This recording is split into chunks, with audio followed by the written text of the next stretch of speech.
So me and Lily, we are going to state some facts यहाँ पे, especially to all the Muslim extremists out there. मैंने Muslim extremists का नाम लिया और ये देखो, ये भी ऐसे बेचारी खौफ में आ गई. Yeah, so all the Muslim extremists who keep on commenting on my picture कि मैं तो इस्लाम के नाम पे धब्बा हूँ, मैं तो मुसलमान के नाम पे ये हूँ वो हूँ, मेरे खिलाफ फतवा जारी कर देना चाहिए, मेरे कपड़े ये नहीं, मेरे कपड़े वो नहीं, ब्ला ब्ला ब्ला. यू नो, कुरान में ये कहीं पे भी नहीं लिखा है कि आप एक औरत को फोर्सफुली पर्दा कराओ. आई मीन ये ज़रूर लिखा है कि हाँ, एक औरत को पर्दा करना चाहिए, बट ये नहीं लिखा है कि अगर वो नहीं करी तो ज़बरदस्ती उसको गालियों की बौछार करो, उसको नंगी बुलाओ, उसको इतना इंस्टाग्राम पे शर्मिंदा करो कि वो खुद ही ऐसे पर्दे में आ जाए. ये नहीं लिखा है यार, आप जाके फिर से कुरान पढ़ो. हाँ, बट ये ज़रूर लिखा है, सॉरी मैं एक बॉम्ब ड्रॉप करने जा रही हूँ सारे मर्दों के लिए. ये ज़रूर लिखा है कि मर्दों को नज़रों का पर्दा करना ज़रूरी है. मतलब कि एक आदमी एक औरतों को शादी से पहले उस नज़रिए से देख ही नहीं सकता है. I am so sorry. तो जो लोग इंस्टाग्राम पे आके लड़कियों को देखते हैं और देखते भी हैं, फिर उनकी पिक्चर्स पे फालतू कमेंट्स भी करते हैं, वो हराम है. आप नहीं कर सकते हो ये सब. आप ऐसे औरतों की पिक्चर्स नहीं देख सकते हो यार, स्पेशली जब उन्होंने कपड़े नहीं पहने. बहुत गलत कर रहे हो आप. और जो इस्लाम के रूल्स बने थे ना, वो 1500 साल पहले बने थे, जब औरतों के पास कोई राइट्स नहीं थे, वो ऑप्रेस थी. इस्लाम में 4 शादियां भी इसीलिए अलाउड हैं क्योंकि उस टाइम पे जब औरतों के पति मर जाते थे तो लोग उनका फ्रीली रेप कर लेते थे और उनके पास इतना राइट नहीं था कि वो जाके जस्टिस मांगे. तो एक औरत की मॉडेस्टी को प्रोटेक्ट करने के लिए 4 शादियां अलाउ की गई. बट कट टू 1500 साल बाद, look at me. Do I look like some oppressed Muslim woman? No, I'm not. I'm not an oppressed Muslim woman. I'm not asking for your help, and so also I'm not asking for your advices. Stop advising me what to do with my body, how to dress myself, and blah blah blah blah. And एक और चीज, just because I sin differently than you doesn't mean you're less of a sinner. I mean, कितनी ऐसी इस्लाम में चीजें लिखी हैं जो आप खुद फॉलो नहीं करते हो, पर एक लड़की को हिदायत देते हो कि ऐसे नहीं वैसे कपड़े पहनो. आप क्या करते हो? हाँ, you guys know right? इस्लाम में प्री मैरिटल सेक्स हराम है, but do you do this? और इनमें से कितने ऐसे लोग हैं जो 5 वक्त की नमाज पढ़ते हैं? I don't think so. मुझे तो लगता ही नहीं कि कोई भी ऐसा होगा. अगर आप 5 वक्त की नमाज पढ़ते हो रहते हो ना, इंस्टाग्राम पे लड़कियों की पिक्चर्स पे कमेंट करने का इतना टाइम नहीं मिलता आपको. So all the Muslim extremist out there, मैं एक और बॉम्ब ड्रॉप करना चाहूँगी कि मैं इस्लाम फॉलो भी नहीं करती हूँ. आई नो, शिट, मुसलमान के नाम पे धब्बा.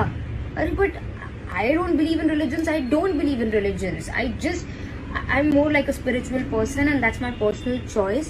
और अल्लाह भी एक ही चीज़ कहते हैं कि जो भी चीज़ करो वो दिल से करो.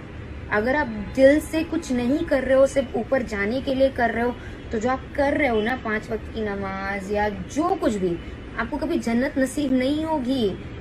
मतलब उससे बेटर है कि आप जाके किसी इंसान की हेल्प कर दो, किसी गरीब की हेल्प करो, किसी मजलूम आदमी की हेल्प करो, और औरतों को उस नज़रिए से देखना बंद करो. तब जाके फिर भी कुछ हो सकता है, तब आप एक सच्चे मुसलमान कहलाओगे. ऐसे इस्लाम में हिजाब है. अक्सर लोग औरतों के हिजाब के बारे में जिक्र करते हैं, लेकिन अल्लाह सुब्हाना व तआला कुरान मजीद में पहले मर्दों के हिजाब के बारे में कहते हैं. अल्लाह ताला फरमाते हैं सूरह नूर में, सूरह नंबर 24 आयत नंबर 30 में, कह दो मोमिन मर्दों से कि अपनी निगाह नीचे करे. जब भी कोई आदमी कोई औरत को देखता है और बुरे ख्यालात आते हैं, कुरान मजीद में भी लिखा है फौरन अपनी नजर को नीचे करना चाहिए. इसके बाद अल्लाह ताला फरमाते हैं औरतों के हिजाब के बारे में. सूरह नूर सूरह नंबर 24 आयत नंबर 31 में अल्लाह ताला फरमाते हैं, कह दो मोमिनात से, मोमिन औरतों से कि अपनी नजर नीचे करें और अपने चादर को सीने पे ढके और अपनी जीनत की नुमाइश न करे, सिर्फ जो आम तौर पे जाहिर है, उसके अलावा अपनी जीनत को छुपाए. सिर्फ महरम के सामने इजाजत है, उनके शौहर, लड़के, वालिद वगैरह. इस्लाम में जब हम कुरान और सही हदीस पढ़ते हैं, हिजाब के 6 नुकात है. सबसे पहले नुक्ता है सतर. मर्द के लिए नाफ से लेके घुटने तक एक्सटेंट. औरतों के लिए सारा जिस्म छुपा होना चाहिए, सिर्फ चेहरा اور ہاتھ کلائی تک کھلا رہ سکتا ہے. باقی 5 نکات مرد اور عورت میں یکساں ہے. دوسرا نقطہ، کپڑے اتنے مہین نہیں ہونا چاہیے، اتنے پتلے نہیں ہونا چاہیے جس کے تھرو آپ دیکھ سکیں. تیسرا نقطہ، کپڑے اتنے چست نہیں ہونا چاہیے کہ انسان کا ڈھانچہ دکھے. چوتھا نقطہ، کپڑے اتنے بھڑکیلے نہیں ہونا چاہیے کہ دوسرا جنس اس سے متاثر ہو جائے، اٹریکٹ دی اپوزٹ سیکس. پانچواں نقطہ، کپڑے دوسرے جنس کے نہیں پہننا چاہیے. اور چھٹا نقطہ، دوسرے مذہب کی نشانی والے کپڑے مت پہنیے. یہ 6 نکات ہے. اس کے بعد اللہ تعالیٰ فرماتے ہیں سورہ احزاب میں، سورہ نمبر 33 آیت نمبر 59 میں، اے نبی کہہ دو اپنے بیویوں سے، اپنے بیٹیوں سے اور مومنات سے، مومن عورتوں سے، جب بھی وہ باہر جائے تو جلباب اوڑھے، اپنی چادر کو اپنے جسم پہ اوڑھ لے تاکہ لوگ انہیں پہچان سکے اور کوئی بھی انہیں نہیں چھیڑے. قرآن میں حجاب کیوں کیا جاتا ہے لکھا ہے تاکہ لوگ انہیں پہچان سکے اور کوئی بھی شخص انہیں نہیں چھیڑے.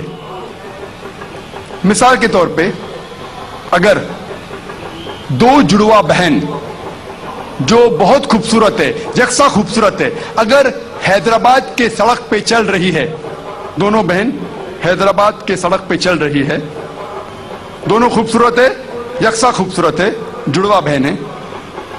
ایک بہن پہنی ہوئی ہے اسلامک لباس، اسلامی لباس، سارا جسم ڈھکا ہوا ہے، صرف چہرہ اور ہاتھ کلائی تک کھلے ہیں. دوسری بہن مغربی لباس پہنی ہوئی ہے، منی اسکرٹس اور شارٹس، اور دونوں بہن چل رہے ہیں حیدرآباد کی سڑک پر. کونے پہ ایک لفنگا کھڑا ہے لڑکی کو چھیڑ. میں پوچھنا چاہتا ہوں وہ کس کو چھیڑے گا؟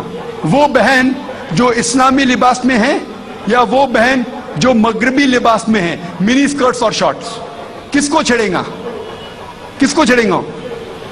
وہ بہن جو مغربی لباس پہنی ہوئی ہے، منی اسکرٹس اور شارٹس. قرآن میں اللہ تعالیٰ صحیح فرماتے ہیں کہ حجاب کرو تاکہ لوگ آپ کو پہچان سکے اور کوئی بھی آپ کو نہیں چھیڑے.